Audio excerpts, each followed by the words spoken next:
All right, today we're going to bring an air purifier. I have this in my garage because I do a lot of 3D prints, and if you guys can see it, these chemicals are very dangerous, the fumes, and I need a filter to actually clean up some of the air in here because the particles, when you come in here in the garage, you can smell the fumes and the chemicals, and you do need a mask in here, and this is a perfect way to clear out the air. I leave it overnight and I leave it for a couple hours. So let's go ahead and take a look at the top. Right now it's on, if you guys can see it. It's on and it's really quiet, and we are in A level course. Now you could set it up a timer from 1 hour to 8 hours. All right, now this one is an indication that you need to change the filter. If you light it up, you could lock it up so your children won't mess around with the button or anything like that.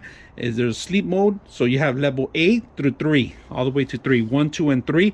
That's the speed of the actual fan, but I could feel the fan as it is right now. It's blowing out and cleaning out the air. We're going to take a look at it. Another features that you need to be aware. When it's green, it's working. So I have my chemicals in here on my 3D print, and when you come in the morning, it does smell in here. So by leaving this on at the same time with this, you avoid chemicals reactions in here, and it's really, you could see the difference, you could smell the difference, and you could walk into this environment without wearing a mask because it clears off the air. And this is a perfect little machine, but it has a big punch to it. So let's take a look at some of the things that you need to be aware before you buy this, and you got to handle this with care. So let's go ahead and take a look. All right, first of all, we're going to turn it off. All right, we hit the off mode button.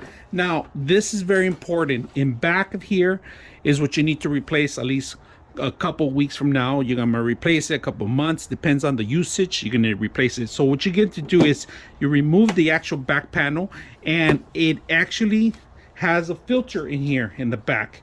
And this filter, if you guys can see that, it needs to be replaced. Right now it's clean. It's perfectly clean right now. It's brand new. But during time, it's going to get dirty. It's going to collect particles. It's going to collect all the fumes, everything in here. Put it in a bag and trash it, all right? This is not something, well, let's turn it off right now. This is not something you want to just keep in hand. If you want, you could purchase extra ones for replacement. So to put it back, it's simple. There's clips in the bottom. And that's it. And then we continue turning it on. Speed modes. This is we're gonna go to the fastest. That's the fastest, and you can feel the air. You can feel the circulation of air. So we're gonna do A. It's very calm and quiet. So you have babies and children. This is perfect. Number 1, you can't even hear it. It's also quiet. And number 2 and 3 is when you start hearing it right now. We could set up our timer in here. We're gonna go back to 1 and leave it an A. We could set up sleep mode, so it could be a quiet mode. That means it's not going to even make any kind of noise. You could set up your timer, lock it up like I said, and if you need to change the filter, it will identify you as to replace the filter. It'll light up. All right, very easy to use. I hope you guys enjoy the video. 99.6 of you are not subscribers in my channel. I hope that the content helps you out and that you find it very useful, and I hope you hit the like and subscribe.